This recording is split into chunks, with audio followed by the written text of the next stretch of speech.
ಸ್ನೇಹಿತರೆ ನಮಸ್ತೆ. ಇದು ನ್ಯೂಸ್ 18 ಡಿಜಿಟಲ್. ನಾನು ನಿಮ್ಮ AT ವೆಂಕಟೇಶ್ ಪ್ರಭು.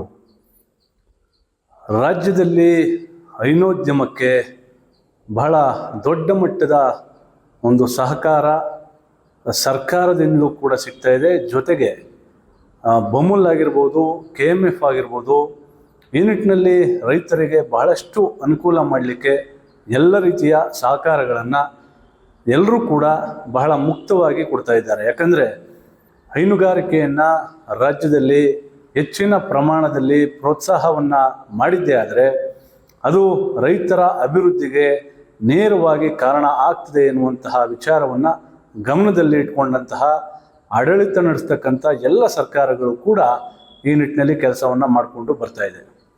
ಇನ್ನು ಈಗಷ್ಟೇ ಬಮೂಲ್ನ ಅಧ್ಯಕ್ಷರಾಗಿ ಆಯ್ಕೆಯಾದಂತಹ ಮಾಜಿ ಸಂಸದರಾದ DK ಸುರೇಶ್ ಅವರು ಅಧಿಕಾರವನ್ನು ವಹಿಸಿಕೊಂಡ ನಂತರ ಬಮೂಲ್ನಲ್ಲಿ ಬಹಳ ದೊಡ್ಡ ಮಟ್ಟದ ಆದಾಯ ಕೂಡ ಬಂದಿದೆ. ಈ ವರ್ಷ ಬರೋಬ್ಬರಿ 60 ಕೋಟಿ ರೂಪಾಯಿ ಬಮೂಲಿಗೆ ಆದಾಯ ಬಂದಿದೆ. ಆ ಒಂದು ಹಣವನ್ನು DK ಸುರೇಶ್ ಅವರು ರೈತರಿಗೆ ಕೊಡಬೇಕು ಎನ್ನುವಂತಹ ದೃಷ್ಟಿಯನ್ನು ಇಟ್ಕೊಂಡು ಪ್ರತಿ ಲೀಟರ್ ಹಾಲಿಗೆ 1 ರೂಪಾಯಿ ಬೋನಸ್ನಂತೆ ರೈತರಿಗೆ ಕೊಡಲಿಕ್ಕೆ ಅವರು ಘೋಷಣೆಯನ್ನು ಕೂಡ ಮಾಡಿದ್ದಾರೆ. ಇದು ರಾಜ್ಯದ ಒಂದು ಹೈನುಗಾರಿಕೆಗೆ ಒಂದು ದೊಡ್ಡ ಪ್ರಮಾಣದಲ್ಲಿ ಮಾಡ್ತಕ್ಕಂತಹ ಒಂದು ಸಹಾಯ, ಜೊತೆಗೆ ರೈತರಿಗೆ ಆತ್ಮಸ್ಥೈರ್ಯವನ್ನು ತುಂಬುವಂತಹ ಒಂದು ನಿರ್ಧಾರ. ಆದರೆ ಈ ಒಂದು ಖಾಸಗಿ ಕಂಪನಿ ಈಗ ಹೈನುಗಾರಿಕೆಗೆ ಒಂದು ದೊಡ್ಡ ಮಟ್ಟದ ಪೆಟ್ಟನ್ನು ಕೊಡಲಿಕ್ಕೆ ಮುಂದಾಗಿದೆ. ಅದು ಫ್ಲಿಪ್ಕಾರ್ಟ್ ಅಂದರೆ ಎಲ್ರಿಗೂ ಕೂಡ ಗೊತ್ತಿರ್ತದೆ. ಅಂದರೆ ನಾವು ಬಟ್ಟೆ ಆಗಿರ್ಬೋದು, ಪುಸ್ತಕ ಆಗಿರ್ಬೋದು, ಮೊಬೈಲ್ ಫೋನ್ ಆಗಿರ್ಬೋದು, ಇನ್ನಿತರೆ ವಸ್ತುಗಳನ್ನು ನಾವು ಆನ್ಲೈನ್ ಮೂಲಕ ರಿಜಿಸ್ಟ್ರೇಷನ್ ಮಾಡಿದ್ರೆ ಅದು ತಮ್ಮ ಮನೆಯ ವಿಳಾಸಕ್ಕೆ ಆ ಒಂದು ಕಂಪನಿಗೆ ಸಂಬಂಧಪಟ್ಟಂತಹ ಸಿಬ್ಬಂದಿಗಳು ತಂದು ಕೊಟ್ಟು ಹಣವನ್ನು ತೆಗೆದುಕೊಂಡು ಹೋಗ್ತಕ್ಕಂತಹ ವ್ಯವಸ್ಥೆ ಈ ಒಂದು ಫ್ಲಿಪ್ಕಾರ್ಟ್ ಮತ್ತು ಇನ್ನಿತರ ಸಂಸ್ಥೆಗಳಲ್ಲೂ ಇದೆ. ಅದು ಈಗ ಫ್ಲಿಪ್ಕಾರ್ಟ್ ಏನು ಈ ಕಂಪನಿ ಇದೆ, ಇದು ರೈತರಿಗೆ ಬಹಳ ದೊಡ್ಡ ಮಟ್ಟದ ಮೋಸವನ್ನು ಮಾಡಲಿಕ್ಕೆ ಮುಂದಾಗಿದೆ ಎನ್ನುವಂತಹ ಆರೋಪವನ್ನು ಸ್ವತಃ ಬಮೂಲ್ ಅಧ್ಯಕ್ಷರಾಗಿರುವಂತಹ DK ಸುರೇಶ್ ಅವರು ಮಾಡಿದ್ದಾರೆ. ಅಂದರೆ 1 ಲೀಟರ್ ಹಾಲು ಕೇವಲ 1 ರೂಪಾಯಿಗೆ ಸಿಗ್ತದೆ ಎನ್ನುವಂತಹ ಘೋಷಣೆಯನ್ನು ಈಗ ಫ್ಲಿಪ್ಕಾರ್ಟ್ ಕಂಪನಿ ಮಾಡಿರುವ ಹಿನ್ನೆಲೆ ಇದು ನೇರವಾಗಿ ಬಮೂಲ್ ಮೇಲೆ, KMF ಮೇಲೆ, ಜೊತೆಗೆ ಇನ್ನಿತರೆ ಏನು ಹೈನುಗಾರಿಕಾ ಸಂಸ್ಥೆಗಳಿದ್ದಾವೆ ಅದರ ಮೇಲೆ ನೇರವಾಗಿ ಒಂದು ಪರಿಣಾಮ ಬೀರ್ತದೆ. ಇದೆಲ್ಲದಕ್ಕಿಂತ ಹೆಚ್ಚಾಗಿ ಹೈನುಗಾರಿಕೆಯನ್ನು ನಂಬಿ ಬದುಕನ್ನು ನಡೆಸ್ತಾ ಇರ್ತಕ್ಕಂತಹ ರೈತರ ಮೇಲೆ ಬಹಳ ದೊಡ್ಡ ಹೊಡೆತ ಆಗ್ತದೆ ಎನ್ನುವಂತಹ ವಿಚಾರವನ್ನು DK ಸುರೇಶ್ ಅವರು ಹೇಳಿದ್ದಾರೆ. ಮಾಹಿತಿಗಳ ಪ್ರಕಾರ ಈಗಾಗಲೇ 14.5 ಲಕ್ಷ ಲೀಟರನ್ನು ಫ್ಲಿಪ್ಕಾರ್ಟ್ ಸಂಸ್ಥೆ ಈ ಒಂದು ಘೋಷಣೆ ಮಾಡಿ ಮಾರಾಟವನ್ನು ಮಾಡಿದೆ ಎನ್ನುವಂತಹ ಮಾಹಿತಿ ಕೂಡ ಲಭ್ಯ ಇದೆ. ಈ ವಿಚಾರವಾಗಿ DK ಸುರೇಶ್ ಅವರು ಈಗಾಗಲೇ ಏನು ಕಾಂಪಿಟೇಷನ್ ಕಮಿಷನ್ ಆಫ್ ಇಂಡಿಯಾದ ಮುಖ್ಯಸ್ಥರಾಗಿರುವಂಥ ಅಧ್ಯಕ್ಷರಾಗಿರುವಂಥ ರವನೀತ್ ಕೌರ್ ಹಾಗೆ ಈ ದೇಶದ ಪ್ರಧಾನಮಂತ್ರಿಗಳಾದ ನರೇಂದ್ರ ಮೋದಿಜಿಯವರಿಗೂ ಕೂಡ DK ಸುರೇಶ್ ಅವರು ಈ ವಿಚಾರವಾಗಿ ಪತ್ರವನ್ನು ಬರೆದು ಗಮನವನ್ನು ಸೆಳೆದಿದ್ದಾರೆ ಎನ್ನುವಂತಹ ಮಾಹಿತಿ ಕೂಡ ಇದೆ. ಯಾಕಂದರೆ ಹೈನುಗಾರಿಕೆಯನ್ನು ನಂಬಿ ಈಗ ರಾಜ್ಯದಲ್ಲಿ ಸರಿಸುಮಾರು 1,27,644 ಜನ ರೈತರು ಏನು ಈ ಒಂದು ಹೈನುಗಾರಿಕೆಯನ್ನು ನಂಬಿ ತಮ್ಮ ಬದುಕನ್ನು ಕಟ್ಕೊಂಡಿದ್ದಾರೆ.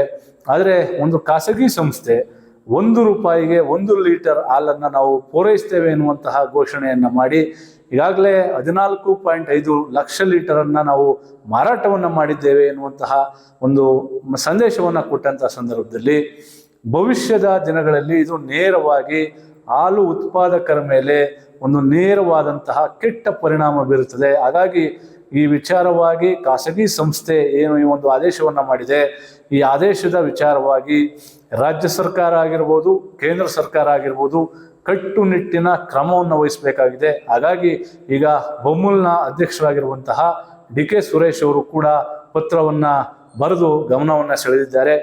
ಇದೇ ವಿಚಾರವಾಗಿ ಇವತ್ತು ಬೆಂಗಳೂರು ದಕ್ಷಿಣ ಜಿಲ್ಲೆಯ ಚನ್ನಪಟ್ಟಣದ ಕಾವೇರಿ ವೃತ್ತದಲ್ಲಿ ಕಸ್ತೂರಿ ಕರ್ನಾಟಕ ಜನಪರ ವೇದಿಕೆಯ ಕಾರ್ಯಕರ್ತರು ಹಾಗೆ ವಿವಿಧ ಕನ್ನಡಪರ ಸಂಘಟನೆಗಳ ಹೋರಾಟಗಾರರು ಪ್ರತಿಭಟನೆಯನ್ನು ನಡೆಸಿದ್ದಾರೆ. ಫ್ಲಿಪ್ಕಾರ್ಟ್ ಸಂಸ್ಥೆ ಏನೇ ಒಂದು ಘೋಷಣೆಯನ್ನ ಮಾಡಿದೆ, ಆ ಘೋಷಣೆಯನ್ನ ಹಿಂಪಡಿಬೇಕು, ಈ ಯೋಜನೆಯನ್ನ ನಿಲ್ಲಿಸಬೇಕು. ಇದು ರೈತರಿಗೆ ಮಾಡ್ತಕ್ಕಂತಹ ಅಪಮಾನ, ಜೊತೆಗೆ ಹೈನುಗಾರಿಕೆಯನ್ನ ಹಿಂದಿಕ್ಕುವಂತಹ, ಹೈನುಗಾರಿಕೆಗೆ ಮಸಿ ಬಳಿಯುವಂತಹ ಒಂದು ಹುನ್ನಾರ ಆಗಿದೆ. ಹಾಗಾಗಿ ಈ ವಿಚಾರವಾಗಿ ರಾಜ್ಯ ಮತ್ತು ಕೇಂದ್ರ ಸರ್ಕಾರ ಕಟ್ಟುನಿಟ್ಟಿನ ಕ್ರಮವನ್ನು ವಹಿಸಬೇಕು ಅಂತೇಳಿ ಕಸ್ತೂರಿ ಕರ್ನಾಟಕ ಜನಪರ ವೇದಿಕೆಯ ಕಾರ್ಯಕರ್ತರು ಒತ್ತಾಯಿಸಿದ್ದಾರೆ. ಜೊತೆಗೆ ಡಿ ಕೆ ಸುರೇಶ್ ಅವರು ಕೂಡ ಈ ಬಗ್ಗೆ ಹೋರಾಟವನ್ನು ಮಾಡಲಿಕ್ಕೂ ಕೂಡ ನಾವು ಮುಂದಾಗಿದ್ದೇವೆ. ಭವಿಷ್ಯದ ದಿನಗಳಲ್ಲಿ ಇದರ ವಿರುದ್ಧ ದೊಡ್ಡ ಹೋರಾಟವನ್ನು ಮಾಡ್ತೇವೆ ಎನ್ನುವಂತಹ ಕರೆಯನ್ನು ಕೂಡ ಕೊಟ್ಟಿದ್ದಾರೆ. ಫ್ಲಿಪ್ಕಾರ್ಟ್ ಅನ್ನುವಂತಹ ಬಹುರಾಷ್ಟ್ರೀಯ ಕಂಪನಿ ಇವತ್ತು 1 ರೂಗೆ 1 ಲೀಟರ್ ಹಾಲನ್ನ ಕೊಡ್ಲಿಕ್ಕೆ ಹೊರಟಿದೆ. ಈ 1 ರೂಗೆ 1 ಲೀಟರ್ ಹಾಲನ್ನ ಕೊಟ್ಟಿದ್ದೆ ಆದ್ರೆ ಇಡೀ ರೈತ ಸಂಕುಲ, ಹೈನೋದ್ಯಮಿಗಳು ಸಂಪೂರ್ಣ ನಾಶ ಆಗ್ತಾರೆ. ಒಂದು ವೇಳೆ ಹೈನೋದ್ಯಮಿಗಳು ನಾಶ ಆದ್ರೆ ಮತ್ತೆ ಒಂದು ವರ್ಷ ಅಥವಾ 2 ವರ್ಷಗಳ ತರುವಾಯ 50, 100, 200 ರೂಪಾಯಿನ ಲೀಟರ್ ಹಾಲು ಮಾಡುತ್ತೇಳಿ ಆಶ್ಚರ್ಯ ಇಲ್ಲ. ಇವತ್ತು ಫ್ಲಿಪ್ಕಾರ್ಟ್ ಸಂಸ್ಥೆಯ ಈ ಧೋರಣೆಯನ್ನ ನಾವು ಇವತ್ತು ಖಂಡಿಸಲೇಬೇಕು. ಹಾಗೆ ಸರ್ಕಾರ ಈ ಫ್ಲಿಪ್ಕಾರ್ಟ್ಗೆ ಯಾವ ರೀತಿ ಕೊಡ್ತೀರಿ, 1 ರೂಪಾಯಿಗೆ ನೀವು ಎಷ್ಟು ದಿನ ಕೊಡ್ತೀರಿ ಅಂತ ಹೇಳುವಂತ ಕೆಲಸವನ್ನ ಮಾಡಬೇಕು. ಯಾವುದೇ ಕಾರಣಕ್ಕೂ ಹಿಂದೆ ರೈತ ಸಂಘದ ನಂಜುಂಡಸ್ವಾಮಿ ಅವರು, ವಿಶ್ವ ರೈತ ಚೇತನ ನಂಜುಂಡಸ್ವಾಮಿ ಅವರು ಮಾನ್ಸಂಟೋ, ಕಾರ್ಗಿಲ್ ಕಂಪನಿಗಳ ಮೇಲೆ ದಾಳಿ ಮಾಡಿದ್ರು. ಅದೇ ರೀತಿ ಫ್ಲಿಪ್ಕಾರ್ಟ್ ಅನ್ನ ಧ್ವಂಸ ಮಾಡ್ಲಿಕ್ಕೂ ನಾವು ಹಿಂದೆ ಮುಂದೆ ನೋಡಬಾರ್ದು.